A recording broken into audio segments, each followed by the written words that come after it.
This is as groovy as it gets. Oprah, can you hear me? Oprah vs. Donald 2020 is a conversation by Julie Benetti and Susan Barbaro and a production of EI Alliance, copyright 2019. America is courtesy of New Threads off their new album, Felonious Wilma.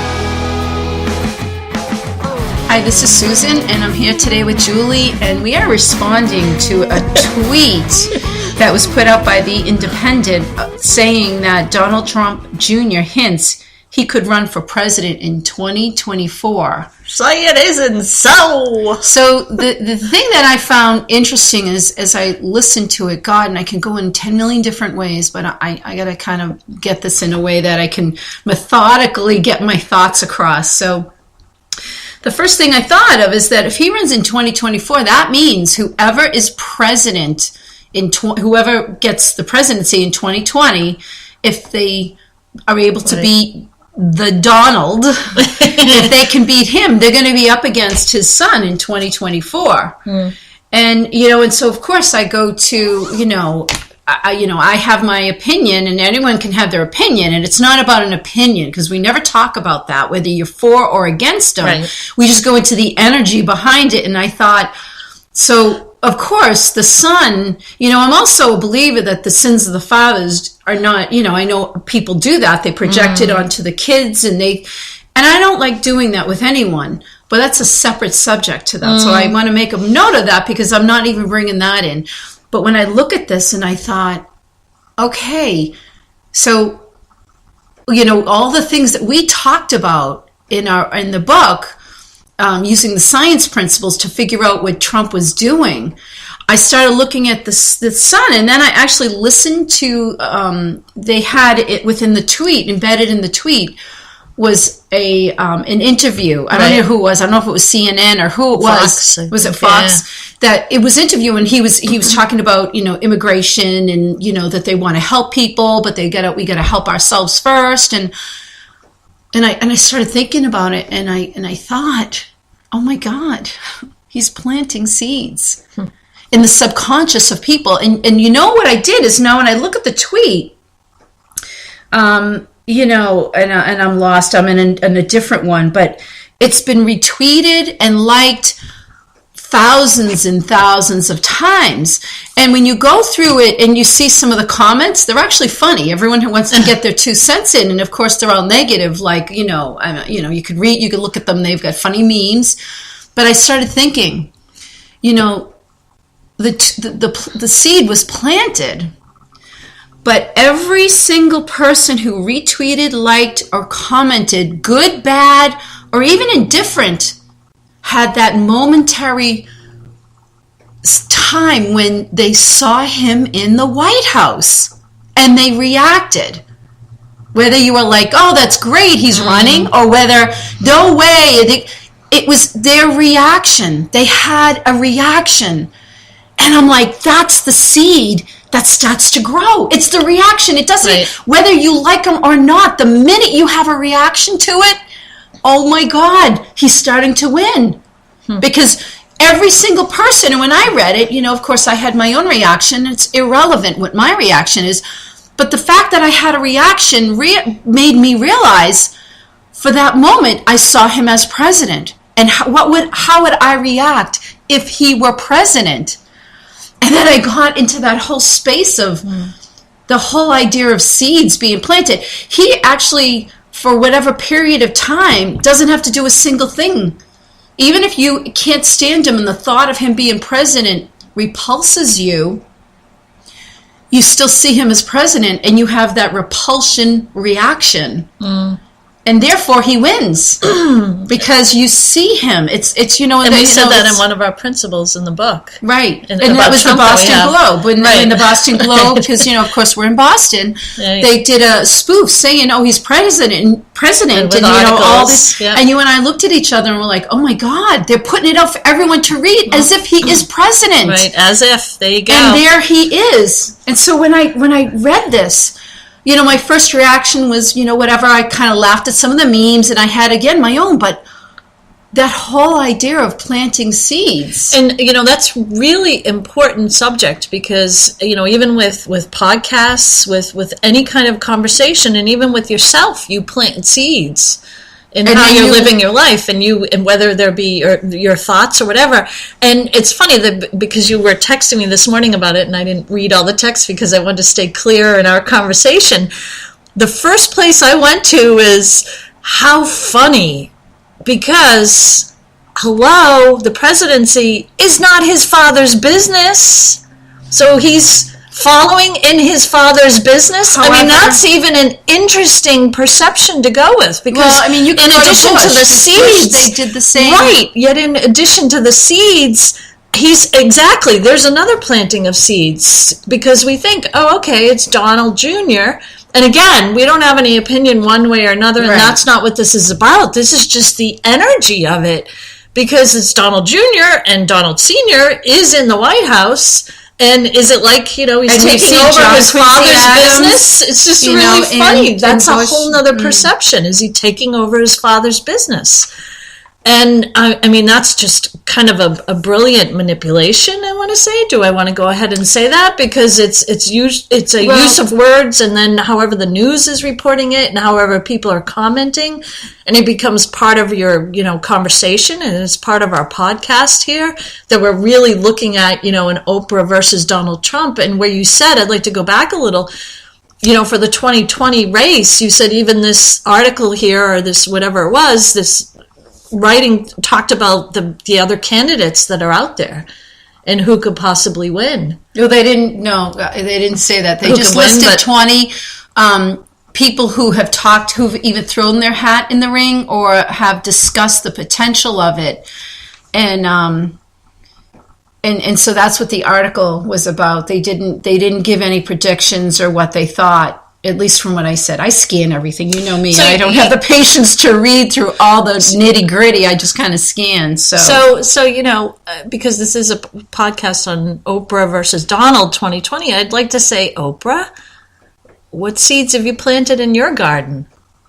Well, the other thing that I got when I was doing this is, you live in what you create. And I got this for myself. On a personal note, I went away, and I'm not going to give any details because but I was in the Southwest, and, I went to, I'm not going to go into it, except to say that, it can go generations, it can go within numerous lifetimes, that what you plant, you create, and therefore you live in.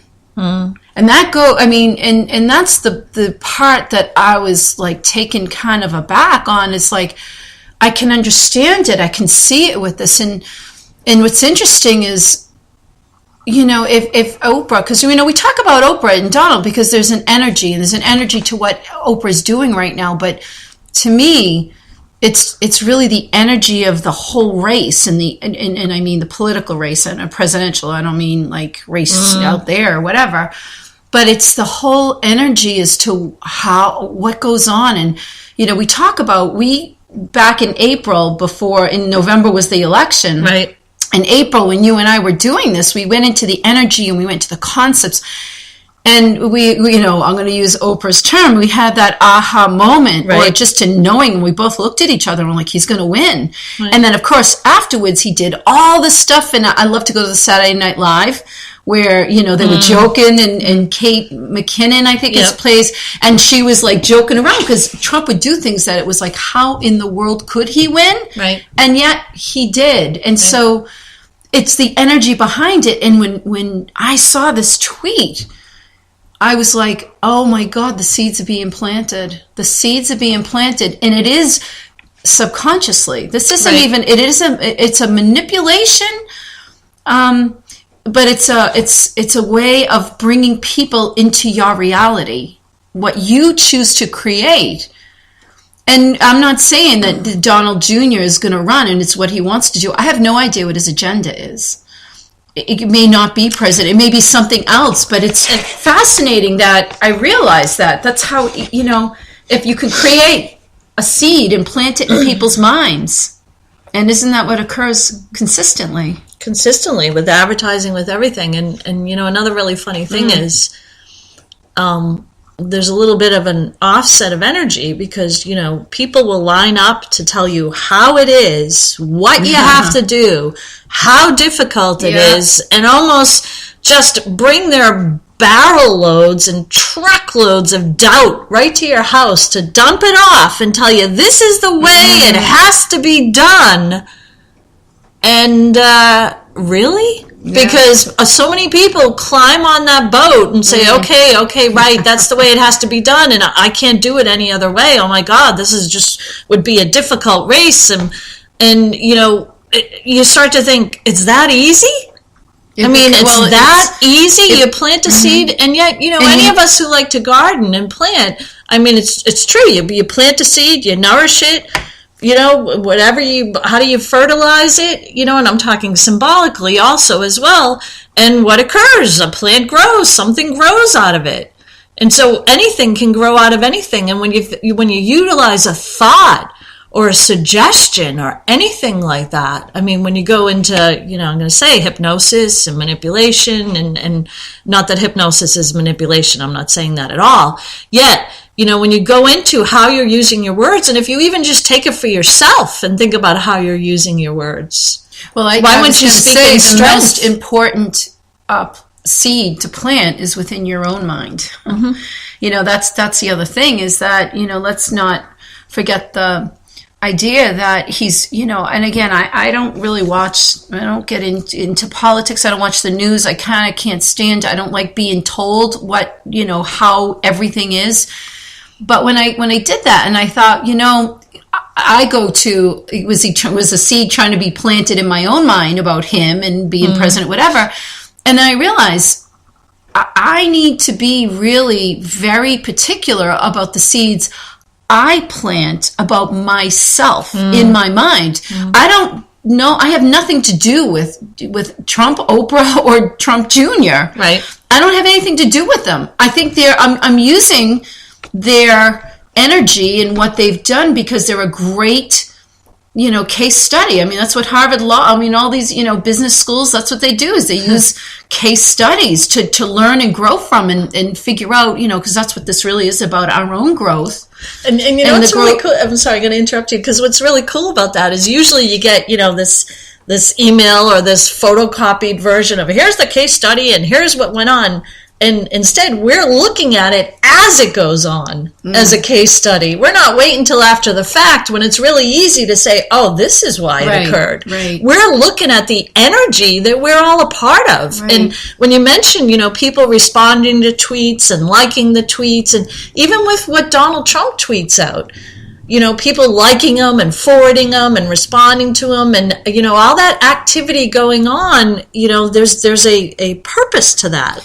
And you know, it's interesting as you were saying that, I was thinking about the list they had. I said, I think it was the Independent as well, that I went in and they had, you know, 20 candidates, like I said, that have either thrown their hat in or, and as I look at them, I'm going to use your words, and they are all, you know, career politicians. And then I thought, okay, a career politician, like a lawyer, like an expert in anything, they know the rules and regulations, and they know the best way to work the system. But that's only being really good at figuring out how to work with what everyone tells you. You have to do this. We figured out the best way of doing it. And you get caught in the details, and you get caught in what is, quote, supposed to be. And all I want to say is it's the, you know, I just think of red tape. You know, here's the red tape. This is what you're going to have to deal with. And the career politicians, like, we know how to deal with that. We know we do this, we do this, we do this, blah, blah, blah, blah, blah. But if you're going to come in to the ring and put up your dukes with somebody who's playing with a whole different deck of cards, and you just rely on what you know, and this is the way, you're never going to win. And as I looked at that list, you know, there's Bernie Sanders, I'm not going to list them all, Bernie Sanders, Hillary Clinton, Elizabeth Warren, Cory Booker, and just a whole slew of some of them I've never heard of. And I'm thinking, but they're all politicians. This one's senator here. I mean, the other ones and who they are and whatever. And it's like, you have to have a different mindset to approach it. And so that's all I'm saying. And Oprah is coming in with a different mindset because she hasn't run that gambit. And I have to believe at the level that she's at professionally, she can create what she wants. She's not always, and we always say this, and people are like, why do you keep saying you don't know them? And it's like always like you're throwing in a disclaimer. It's not a disclaimer as much as it's like I'm making assumptions, and that's I try to go between the energy you read and an assumption. My assumption is she can create whatever she wants. She's not stuck in any red tape, right? But that's my assumption. Well, it's funny because I had something I wanted to share and then I lost it. And it was interesting when I lost it because I lost it when you were talking about the career politicians. Yeah. And I went into that lull of, they have their election, they go do their stomping. Yeah. And I was like, wait a minute. What was it I was going to share? Because it went exactly along with what you were saying and and then I came back again. I was trying to find it because I thought, wow, it's that easy. You say career politician and you go right into the lull. It's that easy, even for me, sitting here doing the podcast. And I said, wait a minute, because the funny thing about it all is, when you first texted me about this tweet, did you see that? I was like, well, but he hasn't even been governor yet. They said he was going to go be governor of New York. And I found myself going, but wait a minute, Donald Trump was never an elected official and he's president. Yeah. And so the only place I want to go is Oprah. How easy, and that's a hard, I feel funny saying easy because it takes a certain amount of work, but it's almost thought conditioning. Well, that's what I was going to say, the work's within your head. Right, it's within your head and it's within what you walk in and what your strength is and what's a part of your presence. And, it's that easy. Like, you don't have to do all these elected positions to make your way to be president. I mean, it's happened in the past. You can look at case studies. You can look at different presidents. Yet, again, Donald Trump is president. He is president. So, as we said, not only has the skill set changed, but also the whole ideology of how you get to be president, maybe. I mean, what kind of work you do, what kind of exercise it takes for your, between your... Well, I would like to take it, and the important thing, because of course we go, it's not just about being president. Right, It's about whatever you choose to do, and it's like, literally, I keep going to, you plant the seed, and you create what you live in. What you live in is what you choose to live in. It's how you choose to look at the situation, whatever is going on. It's what your interpretation is and what you tell yourself and what you create. And if I wanted to run for president, I guess I would say you got to put these, you got to put all this in place. Let's see, Susan, are you going to really do it? I'm not really interested. It doesn't interest me. Going into the energy and doing what we do is really where I keep saying, I got to do more. I got to do better. I got to go deeper. And so, and the more I plant these seeds, it comes to me. And of course, then we sit there and talk about this and everything kind of works out and gives you exactly what you want. Right. Those are the seeds we're planting. So there you go. And what you said is just pins it all in a nutshell and about, looking at what seeds you're planting. You said it better than I just said it. Looking at what seeds you're planting and how you're tending it. Well, see, I'm realizing something different. And we always joke and we say, are we going to put this on a podcast or not? So I guess if it goes out and you hear it, you lucked out. Because, I'm realizing that the more, if I plant seeds and I'm very clear about them, I really got to walk away from it. Because if I stay there, it's, we're going to use, this is a personal thing between Julie and I. We talk about the coffee guy, Oh. You read the book. I mean, the guy goes and he's got this great coffee, puts it in. He keeps coming back. And what are you doing? He's sitting in the store and he's rearranging it. And he comes back. It's like, what the hell are you doing? You made the coffee. He's got this great, in his words, great product, puts it out there, but he keeps going back to it. And every time you touch it, it's like, and I'm a believer that you plant the seed and literally sometimes the energy throws me out of it. And it's like, I got to step away from it and allow it to grow. If you keep going into it and keep poking at it and you keep touching it, well, it's like, sometimes it's like, are you going to do it or am I going to do it? Who the hell's going to do it? Sorry, I hope that doesn't make it an explicit podcast. Well, you have to get out of your own way. And the anecdote you were talking about is in the Energetic Invocation series. Yes. Book of Vibrational Change, volumes 1 to 17. But it's a very priceless anecdote. And it's funny because sometimes I even say to myself just, what the ending line of it is, And it really helps you kind of go, oh, exactly what you just shared. So I just think that, the more that I look at it and talk about the real work of life, and, the real work of life is really what you tell yourself in the seeds that you plant, and being wary. I mean, you got to go in and pull, as you talk about a regular garden, sometimes you got to go out and pull out the weeds. They grow, but you try to get them when they're, I think it's Lao Tzu too, that, says that, you can deal with anything when it's small. That's when it grows and now it becomes, you have a weed and all of a sudden it grows into a tree. Well, what are you going to do? It's a little bit harder to pull it out. But if you try to constantly, and I think that's tending the garden, I almost feel like, you just pull out the weeds around it and you got to let it grow. Right. And that's sometimes hard. That's not what anybody out there tells you. So there you go, Oprah. You got our 10 cents worth for today. And it'd be interesting to see who's willing to stand up and go up against not just Trump, but against Trump Jr. And again, we're not giving an opinion. If you go into the energy, that really it's just priceless. Thank you for listening to this production from EI Alliance. Check out our Amazon authors pages for books and podcasts, along with our Donald Trump and Oprah books for this series. Find great music by New Threads on iTunes, Spotify, and on newthreads.us.